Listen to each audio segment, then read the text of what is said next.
नमस्कार दोस्तों, मैं हूं शुभम गर्ग और आप हैं गर्ग ग्लोबल चैनल में। आज का जो हमारा टॉपिक है वो है कि एसएसबी में जो स्टेज 1 होता है, ठीक है, इसको हम स्क्रीनिंग भी कहते हैं। उसको कैसे 100% हम शॉर्ट क्लियर कर सकते हैं, ठीक है। बहुत ही प्रैक्टिकल टिप्स बताऊंगा, एंड तक वीडियो देखना। अगर बीच में छोड़ दोगे तो बीच में ही निकल जाओगे, ठीक है। तो पूरा एंड तक वीडियो देखना, तो आपको समझ आएगा। तो स्क्रीनिंग में क्या होता है स्टेज 1 में, अगर आपको नहीं पता है एसएसबी का पूरा प्रोसीजर, तो आप आई बटन पे ऊपर क्लिक करके देख सकते हैं। मैंने पूरा डिटेल में प्रोसीजर बना रखा है, बट मैं जहाँ पे डिटेल में नहीं बताऊंगा, वीडियो बहुत लंबा हो जाएगा। तो स्टेज 1 में होता है OIR, officers intelligence rating test, ठीक है। और एक होता है PPDT, picture perception and discussion test. OIR मतलब कि सीधा सीधा MCQs क्वेश्चंस आते हैं, ठीक है। क्वेश्चंस आते हैं इन द सेंस, किस टाइप के क्वेश्चंस आते हैं, ये आपके आते हैं verbal, reasoning and non verbal reasoning, ठीक है। नॉन वर्बल रीजनिंग कौन से होते हैं, फिगर वाले क्वेश्चंस। वर्बल रीजनिंग वाले कौन से होते हैं, जो वर्ड्स में होते हैं, ठीक है। फॉर एग्जांपल डॉक्टर डिसीज, ठीक है, ऐसे ही इंजीनियर क्या, ठीक है। सो हो जाएगा वर्बल वाला। नॉन वर्बल में जैसे कि मान लो एफ कैट में आते हैं बहुत सारे क्वेश्चंस नॉन वर्बल रीजनिंग के जो आते हैं, ठीक है। या फिर दूसरे जो भी आते हैं जो फिगर के साथ होते हैं रीजनिंग के क्वेश्चंस, ठीक है। तो OIR PPDT में क्या होता है, एक पिक्चर आपको दिखाई जाएगी, उसको आपको ऑब्जर्व करना है, उस पे एक स्टोरी लिखनी है, और उसके बाद आपको इंडिविजुअल नरेशन देना है, ठीक है। अपनी स्टोरी बतानी है, सीधी सीधी बातें है, और उसके बाद आपको डिस्कशन करना है। ये है आपका पूरा स्टेज 1 में क्या होता है। Now let me tell you, OIR और PPDT बहुत सारे बच्चे समझते हैं कि सिर्फ ये इंपॉर्टेंट है, इसमें बहुत अच्छे मार्क्स ले आओ तो मैं PPDT में ओके ओके भी हो जाए तो पास हो जाएगा। बहुत सारे बच्चे समझते हैं कि OIR बिल्कुल इंपॉर्टेंट नहीं है, PPDT में मार्क्स ले आता हूँ, बहुत अच्छा PPDT में अच्छा परफॉर्म करता हूँ तो हो जाएगा। लेकिन मैं बताता हूँ क्या इस रियलिटी क्या है, ठीक है। मेरे हिसाब से रियलिटी क्या है, मेरे एक्सपीरियंस के हिसाब से रियलिटी क्या है। मैं जब भी एसएसबी में गया हूँ, हर बार मैंने स्टेज 1 स्क्रीनिंग क्लियर किया है। तो मैंने कैसे किया और क्या आपको करना चाहिए, ठीक है। सो सबसे पहली बात ये है कि आपको जो OIR है, ठीक है, तो आप जब स्क्रीनिंग पे जाओगे तो सबसे पहले आपका OIR होगा, ठीक है। नाउ क्वेश्चंस बहुत इजी होते हैं OIR में, ठीक है। Questions are very very easy, मतलब वेरी वेरी इजी, बहुत इजी क्वेश्चंस होते हैं। बट अगर आपको प्रैक्टिस नहीं है, ठीक है, अगर आपकी प्रैक्टिस नहीं है रीजनिंग क्वेश्चंस का सॉल्व करने की या वर्बल रीजनिंग क्वेश्चन सॉल्व करने की, वर्ब इस टाइप के, तो क्या होगा कि आपको सॉल्व तो हो जाएंगे, आप सॉल्व कर पाओगे, बट टाइम ज़्यादा लग जाएगा, ठीक है। और वहां पे टाइम लिमिट होती है, ठीक है।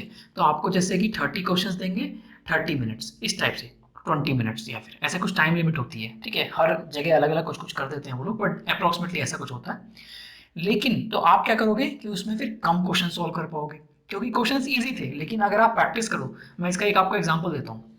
अगर आप 13 का टेबल, ठीक है, 13 का टेबल फॉर एग्जांपल आपका एक मंथ बाद एग्जाम है, और आप 13 का टेबल, ठीक है, आप तो ग्रेजुएट हो गए हो, 13 का टेबल अगर आप डेली प्रैक्टिस करो, ठीक है, तो जब एग्जाम आएगा तो आप कितना इजीली लिख दोगे, ठीक है। लेकिन अगर आपने प्रैक्टिस नहीं किया है और आप सोचते रहो कि एग्जाम, अरे 13 का टेबल क्या है यार, मैं तो बहुत ग्रेजुएट हूँ, 13 का टेबल तो कोई भी लिख सकता है, एग्जाम में आएगा तो आप क्या करोगे, 13 फिर प्लस करोगे 26 या मल्टीप्लाई करोगे, तो ये जो मल्टीप्लाई करने में ये टाइम जा रहा है, ये आपका वहां पे वेस्ट हो जाएगा। तो ऐसे ही रीजनिंग के साथ है, अगर आप प्रैक्टिस करते रहे हो डेली तो आपको वहां पे काम टाइम मिलेगा, ठीक है, और आपका पेपर अच्छा होगा। नाउ ये पेपर अच्छा होने का, OIR अगर आपका अच्छा होता है, ठीक है, तो इसके दो फायदे हैं। तो पहला फ़ायदा क्या है, पहला फ़ायदा है कि अगर आप OIR अच्छा करते हो तो ऑब्वियसली आपके मार्क्स अच्छे आएंगे OIR में, ठीक है। तो आपके चांसेस इंक्रीज हो जाएंगे, इसका मतलब है एरो ऊपर, मतलब चांसेस इंक्रीज हो जाएंगे आपके स्टेज 1 क्लियर करने के, OIR के मार्क्स आपके अच्छे हैं, ठीक है। सेकंड जो फायदा है वो है आपका कॉन्फिडेंस लेवल बहुत इंक्रीज हो जाएगा, और ये बहुत इंपॉर्टेंट चीज़ है। आप सोचो कि आप एसएसबी देने गए, ठीक है, एसएसबी आप देने गए और आपका फर्स्ट एग्जाम है OIR MCQ, बहुत सिंपल है, सब लोग बहुत अच्छा कर रहे हैं, और आपका वो खराब हो जाए, ठीक है। या सब लोग बातें होती हैं बाद में, तो 30 क्वेश्चन आए, सब लोग, क्योंकि बहुत लोग प्रैक्टिस करके आए, सबने 30 में से 29, 28, 30, किसी ने, सबने सब कुछ किए, आपने किए 20, ठीक है, क्योंकि आपको आते थे लेकिन टाइम कम रहेगा तो आपका कॉन्फिडेंस गिर जाएगा। उससे उससे क्या होगा कि आपका पीपीटी में दिमाग नहीं चलेगा, विच इज वेरी इंपॉर्टेंट। ठीक है, स्क्रीन इन होने के लिए PPT is the most important part. तो OIR की प्रैक्टिस आपको डेली करनी चाहिए। ठीक है, डेली आपको प्रैक्टिस करनी चाहिए OIR की। नाउ तो OIR में कैसे करना है, आपको कुछ नहीं, जनरल, नॉन वर्बल और वर्बल रीजनिंग की डेली प्रैक्टिस करनी है। एटलीस्ट SSB से 1 मंथ पहले, 1 मंथ प्रैक्टिस कर लो आप। ठीक है, डेली 30 मिनट्स लगा लो, बस इतना ही करना है। डेली 30 मिनट्स क्वेश्चन सॉल्व कर लो, आपका OIR बहुत ही अच्छा हो जाएगा। अब आते हैं पीपीटी पे। ठीक है, this is the main part, this is the very very much main part, मतलब बहुत ज्यादा इंपॉर्टेंट है पीपीटी स्क्रीनिंग होने के लिए। मैं बताता हूँ क्यों।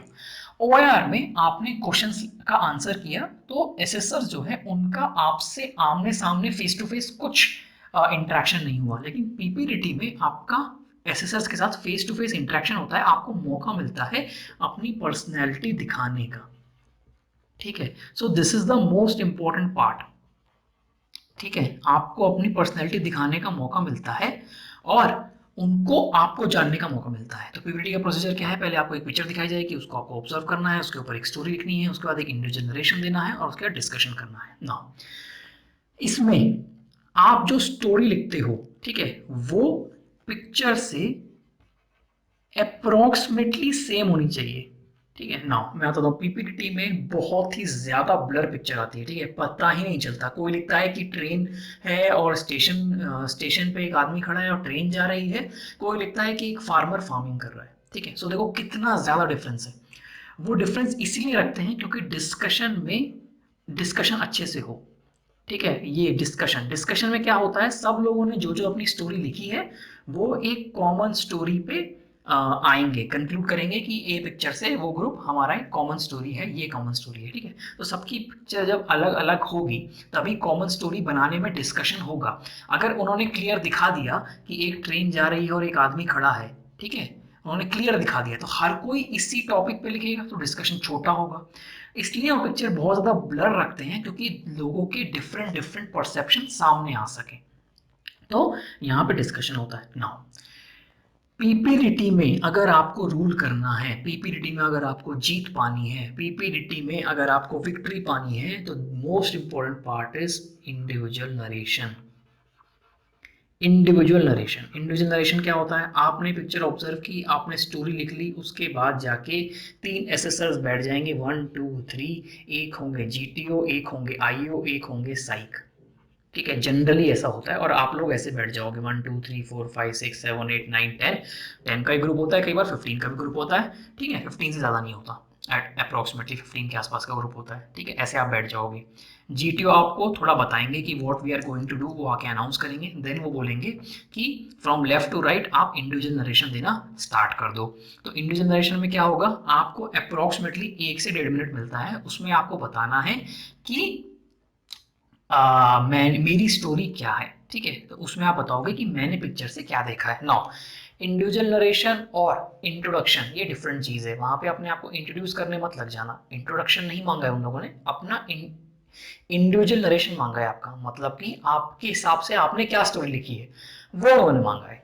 ठीक है, इंडिविजुअल नरेशन मांगा है। आपको जो चेस्ट नंबर मिलेगा वो आपका इंट्रोडक्शन है और वो आपके चेस्ट पे लगा हुआ है, सो आपको अपना नाम कुछ बोलने की जरूरत नहीं है, आपको अपनी स्टोरी बतानी है यहाँ पे। नाउ इंडिविजुअल नरेशन अगर आपका बहुत अच्छा हुआ, ठीक है, और आपने डिस्कशन में थोड़ा बहुत पार्ट लिया, 1 2 बार ट्राई किया बोलने का या बोला और कुछ पॉजिटिव पॉइंट्स बोले, ठीक है, ग्रुप के साथ भिड़े नहीं, तो आपका 100% श्योर शॉट है कि चांसेस बहुत ज़्यादा हैं आपके कि आपका स्क्रीनिंग हो जाएगा।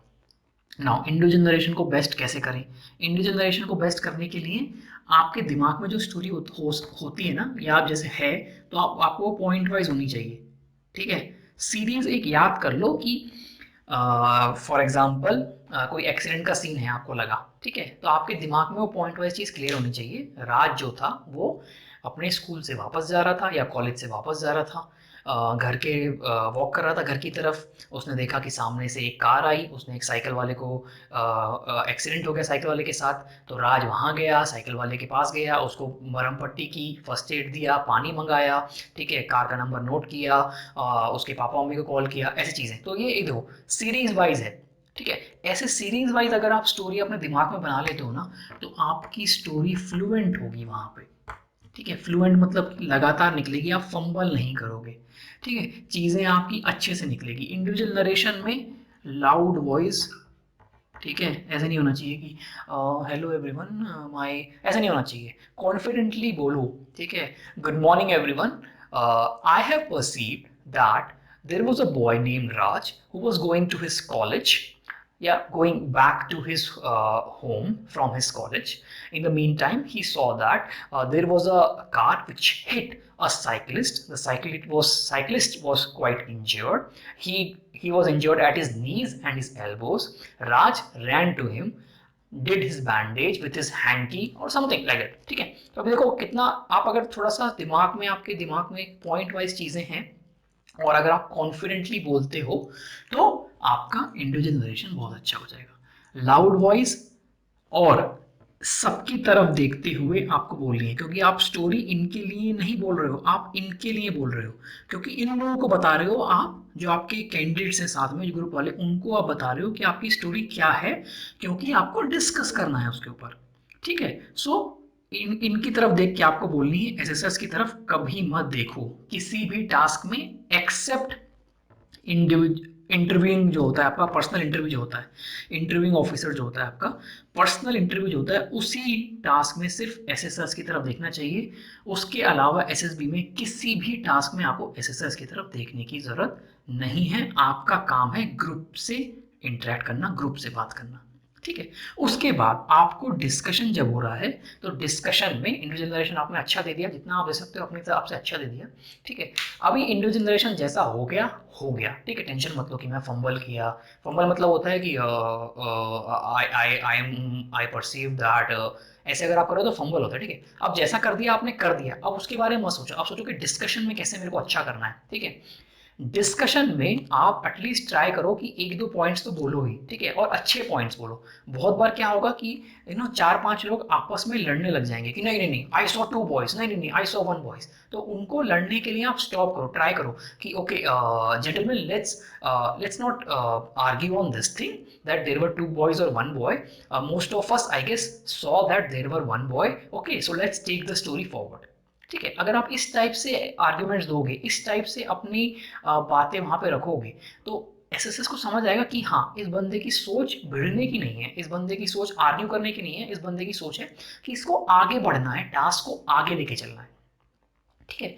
So this was the video about कि आपको स्क्रीनिंग में कैसे क्या करना चाहिए, क्योंकि बहुत सारी एसएसबीज अभी आ रही हैं और stage one is the most important part.